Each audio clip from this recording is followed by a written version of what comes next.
Imagine a magnificent stone city rising from the African landscape. Massive walls built without mortar. Towering structures that have stood for centuries. A thriving kingdom filled with wealth, power, and mystery. And yet, for many years, the world refused to believe that Africans had built it. This is the astonishing story of Great Zimbabwe, one of Africa's greatest historical treasures. A city so impressive that it gave an entire nation its name. A city that flourished long before European explorers arrived. A city whose ruins still whisper the secrets of kings, traders, and forgotten civilizations. Today, we journey back in time to uncover the mystery of the lost city of Great Zimbabwe. Long before modern nations existed, southern Africa was home to thriving communities. In the region now known as Zimbabwe, fertile land stretched across rolling hills and open plains. The people farmed crops, raised cattle, hunted wild animals, and traded with neighboring communities. Cattle represented wealth. The larger a person's herd, the more respected they became. Over time, local leaders gained influence and power. Communities grew larger. Trade networks expanded. And slowly, the foundations of a great kingdom began to emerge. The land also contained something incredibly valuable. Gold. Deep beneath the earth lay vast deposits of precious metal. This gold would eventually connect the people of the region to traders thousands of miles away. It would transform a small settlement into one of Africa's most powerful cities. Around the 11th century, construction began on what would become Great Zimbabwe. The city's builders possessed remarkable engineering skills. Using granite stones found nearby, they carefully shaped and stacked massive blocks. What made their work extraordinary was that they used no mortar. No cement. No glue. Just perfectly balanced stones fitted together with incredible precision. Over time, towering walls rose from the landscape. Some reached heights of more than 30 feet. Others stretched hundreds of feet across the hills. The city expanded year after year. Families arrived seeking opportunity. Merchants established trading centers. Craftsmen produced jewelry, tools, and pottery. The population grew into the thousands. What began as a settlement had become a thriving urban center. Among Great Zimbabwe's most famous structures stands the Great Enclosure. Even today, it leaves visitors speechless. The massive outer wall curves gracefully around the complex. It is one of the largest ancient stone structures in Africa south of the Sahara. Inside stands a mysterious conical tower. No one knows its exact purpose. Some believe it symbolized royal authority. Others think it represented prosperity and abundance. Whatever its meaning, it demonstrated the wealth and power of the kingdom.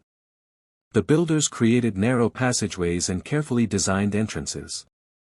Every stone was placed with astonishing skill. Centuries later, these walls still stand.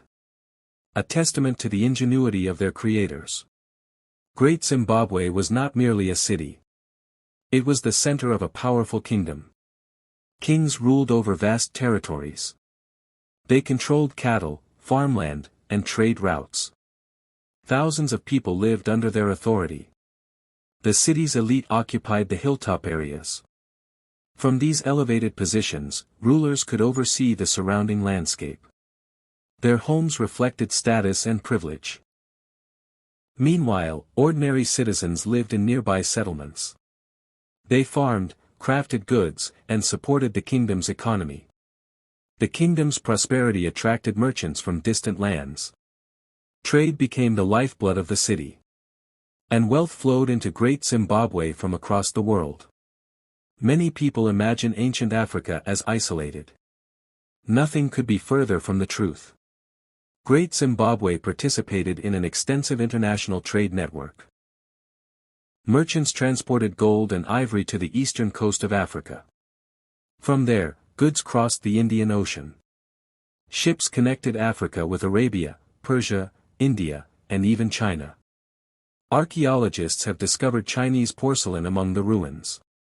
They have found Persian glass beads. They have uncovered imported ceramics from distant lands. These discoveries prove that Great Zimbabwe was connected to a global trading system. Its rulers possessed goods from across the world. The city stood as a major commercial hub. A place where cultures and ideas intersected. High above the city rises the hill complex. Many historians believe this area served as the spiritual and political heart of Great Zimbabwe. The hill offered a commanding view of the surrounding region. It provided security and prestige. Important ceremonies likely took place there. Religious leaders may have communicated with ancestors and spirits. Kings may have ruled from its heights. Stone walls wound around giant boulders. Passageways led visitors through carefully designed spaces. The location combined natural beauty with human craftsmanship. It symbolized both earthly power and spiritual authority. One of Great Zimbabwe's greatest mysteries involves a series of stone sculptures. Known today as the Zimbabwe birds, these remarkable carvings were crafted from soapstone. The birds stood atop stone columns. Their appearance was unlike anything found elsewhere. Historians still debate their exact meaning. Some believe they represented royal authority.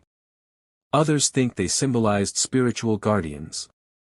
Whatever their purpose, they became powerful national symbols. Today, the Zimbabwe bird appears on the national flag and official emblems of Zimbabwe. It remains one of Africa's most recognizable historical symbols. Life in Great Zimbabwe was busy and vibrant. Farmers cultivated crops. Women prepared meals and cared for families. Blacksmiths forged tools and weapons. Potters created beautiful household items. Children played among the settlements. Markets buzzed with activity. Merchants negotiated prices. Travelers shared stories from distant lands. Musicians entertained crowds during celebrations. Religious ceremonies connected communities to their ancestors. The city was alive with energy. A thriving center of culture and civilization. Between the 13th and 15th centuries, Great Zimbabwe reached its golden age. Its influence extended across large portions of southern Africa. The kingdom controlled valuable trade routes. Its rulers accumulated immense wealth. The city may have supported a population of between 10,000 and 20,000 people. For its time, it was one of the largest urban centers in the region. Its stone architecture impressed visitors. Its prosperity attracted traders. Its rulers commanded respect.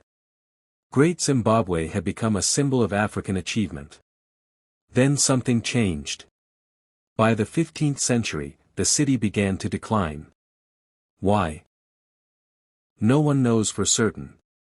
Some historians believe the surrounding environment could no longer support a growing population. Others suggest trade routes shifted elsewhere. Political conflicts may have weakened the kingdom. Climate changes might have affected agriculture. Perhaps several factors combined. Gradually, people left the city. Buildings were abandoned. Markets fell silent. The once great capital faded into history. Yet its stone walls remained. Standing watch over an empty landscape.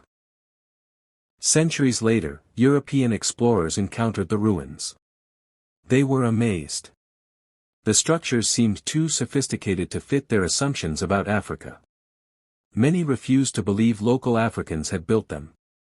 Instead, they invented strange theories. Some claimed ancient Phoenicians constructed the city. Others suggested biblical figures were responsible. These ideas were based not on evidence, but on prejudice. The truth was far simpler. African ancestors had built Great Zimbabwe. Modern archaeology would eventually prove it. But for many years, the achievements of its builders were denied.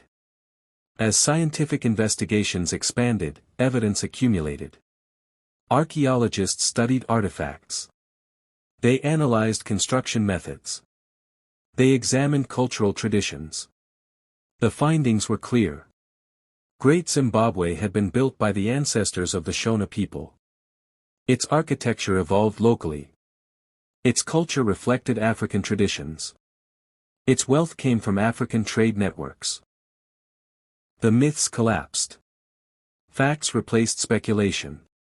At last, the builders of Great Zimbabwe received the recognition they deserved.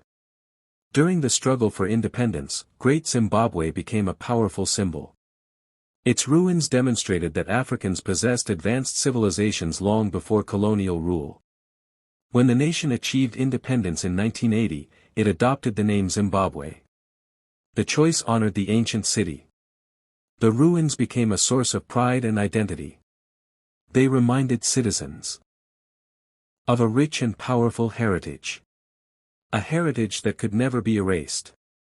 Today, Great Zimbabwe is recognized around the world. In 1986, it was designated a UNESCO World Heritage Site. Visitors travel from many countries to explore its ancient walls. They walk through the great enclosure. They climb the sacred hill. They marvel at the engineering achievements of its builders. The site provides valuable insights into Africa's past. It challenges outdated stereotypes. And it demonstrates the creativity and sophistication of African civilizations. The story of Great Zimbabwe teaches important lessons. Civilizations rise and fall. Power is temporary. But achievements can endure for centuries. The city reminds us that history is often more complex than we imagine. It challenges misconceptions. It encourages us to seek evidence rather than assumptions. Most importantly, it honors the people whose vision transformed stone into a masterpiece. A city that still inspires wonder today. The winds still sweep across the ancient ruins. The stone walls still stand beneath the African sun. And the mysteries of Great Zimbabwe continue to captivate the world. Though its kings are gone. Though its markets are silent. Its legacy endures. A powerful reminder that Africa's history is rich, complex, and extraordinary. The lost city of Great Zimbabwe was never truly lost. Its story lives on. Etched forever in stone. And waiting for every generation to discover it again. The end. If you enjoy this video, make sure to like, share and subscribe for more videos like this. Thank you and see you in our next video.